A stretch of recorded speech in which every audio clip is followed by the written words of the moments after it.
I know. Everyone asks you to do this, but there's a reason why. Hitting like and subscribing costs you absolutely nothing, but it's a huge help for me. Remember, subscribing is completely free, and you can subscribe to as many channels as you like. Thank you. The myth of Pandora, as it has been carved into the literary memory of archaic Greece, represents an etiological narrative of capital importance, a pillar for understanding not only the worldview of the poet Hesiod, but the entire anthropological and theological framework of archaic Greek thought. A rigorous analysis, conducted exclusively through the examination of primary sources and the filter of academic interpretations, unveils a complexity that extends far beyond the simple function of a tale about the origin of evils. The myth, in fact, configures itself as a theodicy, a justification of the divine order and its justice, a sociological analysis of the post-Golden Age human condition, and a profound, and in some respects ruthless, reflection on the nature of the female gender. The primary sources of reference are the two major works of Hesiod, the Theogony, which offers a more concise and cosmogonic version, and Works and Days, which expands the narrative with crucial details, placing it within a context of peasant life and work ethic. The chain of events that culminates in Pandora's creation does not spring from a divine whim, but is the deliberate response of Zeus to a calculated and twofold subversion of the cosmic order by the Titan Prometheus. As masterfully analyzed by scholars of the structuralist school, including Jean-Pierre Vernant, the figure of Prometheus embodies Metis, the cunning, practical, and deceptive intelligence that rises to challenge the Kratos, the sovereign and absolute power of Zeus. The first act of this challenge takes place at Mekone, during the foundational moment that forever separates the condition of the gods from that of mortals. Tasked with dividing a sacrificial ox, Prometheus conceals the nourishing meat and viscera under the unpleasant skin of the belly, while he wraps the bones, now useless, in a layer of white, inviting fat. Zeus, as Hesiod himself points out, recognizes the deceit, doulos, but deliberately chooses the worse portion, thereby legitimizing his future retaliation and establishing the model for all sacrifices to come. The first punishment inflicted by Zeus upon humanity is the withholding of fire. This gesture must be interpreted beyond mere material deprivation. Fire, in Greek thought, is the symbol par excellence of techne, the technical and cultural capacity that allows man to transform the natural world, to cook food, an act that irrevocably distinguishes him from the wild beast, to forge metals, and, ultimately, to found civilization. To deprive man of fire is to cast him back into a state of impotent nature. Prometheus's response is a second and more grievous act of hybris, the ascent to Olympus and the theft of the seeds of fire, spermatopyros, hidden in the hollow stalk of a fennel. This philanthropic gesture is the final act that seals humanity's fate, unleashing the definitive vengeance of Zeus, a punishment no longer based on deprivation, but on the introduction of a permanent and seductive evil. It is at this point that the king of the gods orders the creation of Pandora. The command is given to Hephaestus, the divine artisan who mixes earth and water to shape a Parthenos Ado, a modest virgin, whose beauty must equal that of the immortal goddesses. The creation is a choral work, an assemblage of divine gifts that loads the figure with a lethal ambiguity. Athena, goddess of artisanal wisdom, teaches her the erga, the feminine art such as weaving, and clothes her in splendid garments and an embroidered veil, an ambivalent symbol of bridal modesty and of concealment. Pandora is thus a Kalan Karkan, a beautiful evil, a living oxymoron whose external beauty is the bait for a deadly trap. Her very name, Pandora, is polysemic. It can mean she who has all gifts, but also, as some academic interpretations suggest, she who is the gift of all the gods. As Laura M. Slatkin points out, Pandora is not intrinsically evil, but is the personification of a punitive exchange. In return for the fire, humanity receives this gift, which is its negative and permanent counterbalance. The recipient of this creation is Epimetheus, he who thinks after, whose impulsive nature is the mirror antithesis of his brother's foresight, Prometheus. Despite the warnings, Epimetheus welcomes the creature, and only after having integrated her into his oikos, his house, his family, does he understand her baneful nature. Along with Pandora, Zeus sends a great Pithos, a terracotta jar. The choice of this object, as highlighted by Jane Ellen Harrison, is laden with symbolism. The Pithos is a chthonic container, linked to the earth, to the preservation of primary goods, grain, oil, and, in some cultic practices, to burial. It is a symbol of the womb of the earth, which gives life and receives the dead. Its subsequent, erroneous translation as box, pyxis, by Erasmus of Rotterdam denatured the myth, depriving it of this deep-rootedness in agrarian and funerary symbolism. Driven by her curious nature, Pandora lifts the lid of the Pithos. From it, a multitude of karka, evils, silently scatters over land and sea. Hesiod emphasizes that Zeus took away their voice to make them more insidious and inescapable. Terrified, Pandora closes the lid, but the deed is done. The only entity that remains trapped inside, under the rim, is Elpis. The interpretation of this ending is one of the most complex and fascinating cruxes of the myth. To translate Elpis simply as hope is a modern simplification. In archaic Greek, Elpis more properly denotes expectation, the anticipation of a future event, which can be as much positive as negative. Its permanence in the jar is therefore radically ambivalent. It could mean that the expectation of a future, perhaps a better one, is the only faint comfort left to men to endure the evils.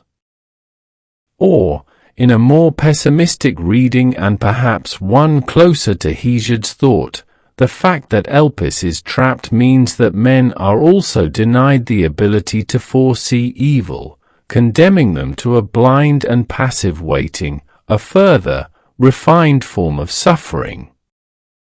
The post-Pandora human condition is thus defined not only by toil and sickness, but by a fundamental uncertainty. Final considerations: the permanence of ambivalence and the post-Pandora human condition. The exhaustive analysis of the Hesiodic narrative, primarily sourced from the Theogony, lines 570 to 616, and the Works and Days, lines 42 to 105, conducted through the rigorous filter of primary sources and established academic interpretations, does not conclude with the simple cataloguing of events that lead to the dispersal of the karka, evils, or rather, troubles, or miseries, into the world. The narrative structure, which frames the creation of Pandora as a direct consequence of Prometheus's second act of hybris, the theft of fire, is fundamentally an etiological myth explaining the origin of human suffering and the necessary distance between gods and mortals. On the contrary, the myth of Pandora, far from being a resolved theological or cosmological statement, crystallizes into a series of profound aporias and ambivalences that permanently define the human condition in the era succeeding the Golden Age. The true, enduring power of the tale resides not so much in the punishment itself, the introduction of toil, ponos, and sickness, nosos, but in the nature of the beautiful evil, Kalen Karkan, that embodies it, and in the singular, ambiguous entity that remains trapped within the Pithos, the large storage jar, often mistakenly translated as a box Elpis. This ambiguity, as noted by scholars like Vernant and Etienne, is the essence of the myth, which serves to justify the harsh realities of human existence under the rule of Zeus. The enigma of Elpis, expectation or hope. The hermeneutic question concerning Elpis constitutes, without a doubt, the most fascinating and most debated crux of the myth, a point of contention that has fueled centuries of philological and philosophical debate. The text has correctly highlighted how the simplistic translation of Elpis as hope is an anachronism, a reading filtered by the later, more optimistic sensibilities of Hellenistic philosophy and, decisively, by the Christian tradition. In Greek archaism, particularly within the didactic and often pessimistic framework of Hesiod's poetry, Elpis denotes primarily expectation or anticipation of a future event. As emphasized by classical scholars such as Jane Ellen Harrison and, more recently, by Griffith and West in their commentaries on Hesiod, the emotional valence of Elpis is intrinsically neutral, or even negative, in this context. It can signify both the positive anticipation of a good, e.g., a successful harvest, and the negative fear or apprehension of an evil, e.g., the expectation of death or ruin. The core concept is one of uncertainty regarding the future. The permanence of Elpis beneath the rim of the jar, sealed by Pandora before it too could escape and join the carca that afflict mankind, generates two radically opposed interpretations, both supported by a solid philological basis derived from the surrounding Hesiodic text. The optimistic interpretation, the residual comfort. According to this reading, which gained prominence in later antiquity and the Renaissance, Elpis is the only good remaining to men, the sole consolation that allows them to endure the relentless toil, ponos, and sickness, nosos, introduced by Pandora. Proponents of this view argue that if Elpis had escaped, humanity would have been condemned to an immediate and unbearable awareness of its own utter misery, without any future prospect, not even an illusory one. Its imprisonment, in this sense, is interpreted as an act of mercy on the part of Zeus, a pharmakon, remedy or palliative, that mitigates the poison of the punishment. This perspective, however, struggles to reconcile with the overall punitive and ruthless nature of Zeus's vengeance as described throughout the works and days, where the divine order is established through harsh justice, not clemency. The pessimistic interpretation, the condemnation to uncertainty. the interpretation most consistent with the somber and didactic tone of Hesiod's works and days suggests that Elpis is itself a form of suffering or, more precisely, a delusion. If Elpis is expectation, its imprisonment means that man, despite being afflicted by all evils, is deprived of the capacity to know or foresee the future with certainty. The man is condemned to live in a state of radical uncertainty, incapable of anticipating the next misfortune. Pandora's closing of the jar is thus not an act of salvation, but the final, most subtle act of punishment. The man is left at the mercy of a painful present and a blind future. This reading aligns perfectly with the figure of Prometheus, whose name literally means he who thinks afterward, thereby condemning humanity to a perpetual lack of Promethea, forethought or providence. The inability to foresee the future, coupled with the certainty of suffering, makes Elpis a cruel trick, a persistent, often false, expectation that prevents man from achieving true resignation or peace. 2. Pandora as an instrument of theodicy and the cosmic order. The myth of Pandora is not an isolated tale, but the linchpin of a complex Hesiodic theodicy, which is the justification of Zeus's justice, Dike, and the explanation for the present state of the cosmos. The creation of Pandora is the final and definitive answer to Prometheus's hybris, arrogance or overreaching. Structural analysis, as articulated by scholars of comparative mythology, teaches us that the myth establishes a cosmic balance through a precise system of compensation and retribution. Prometheus's theft, the theft of fire, techne, which elevates man above the natural world and brings him dangerously close to the god's domain, granting him the means for civilization and survival without divine aid.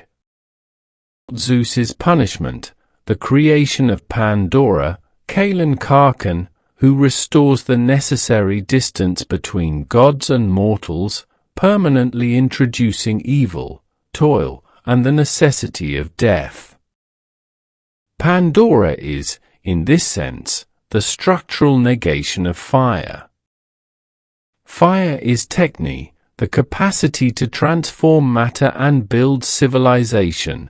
Pandora is dolos, deceit, trickery, the cunning artifice that hides under a beautiful appearance. Fire is a good that enables civilization. Pandora is an evil that corrupts it from within. Her creation is an act of divine justice that does not aim at the physical destruction of man, but at his ontological degradation, transforming his existence from the carefree life of the Golden Age into a constant struggle against ponos, nosos, and radical uncertainty. Her nature, described with the epithets Parthenos Ado, modest maiden, and Cunian T nun kai epiklopon ethos, dog's mind and thievish character, is proof that the punishment was meticulously calibrated to be seductive and inescapable, a self-inflicted evil that man willingly accepts into his oikos.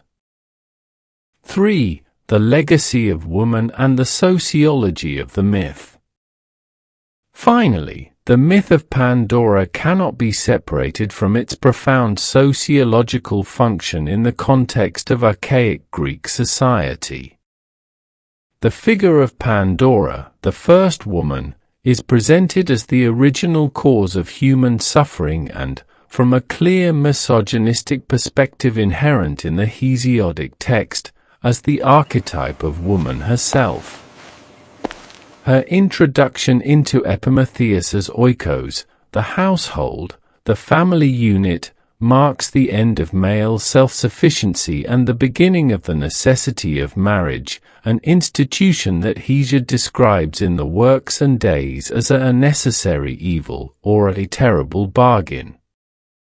Marriage, in the Hesiodic context, is the only means for procreation and the continuation of the lineage, ensuring that the man's property is passed down. However, it is also the vehicle through which the Kalan Karkan is perpetually reintroduced into the human world.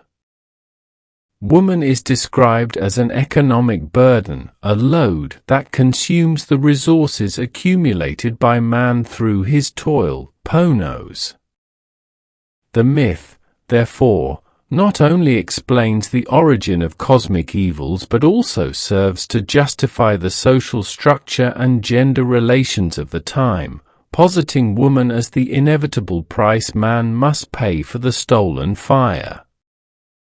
Her function is to maintain the order established by Zeus, ensuring that human life is forever defined by the cycle of ponos, toilsome labor, and nosos, sickness, an irrevocable destiny that stands in stark contrast to the carefree and immortal life of the gods. The complexity of Pandora, therefore, lies in her function as a polyvalent symbol. She is the justification of divine justice, the explanation of human misery, and the archetype of the female condition, a Gordian knot that continues to challenge modern interpretation. If this content pleased you, I invite you to like it, subscribe to the channel, and turn on the notification bell so you won't miss the next videos. Your support truly encourages me to keep creating content like this.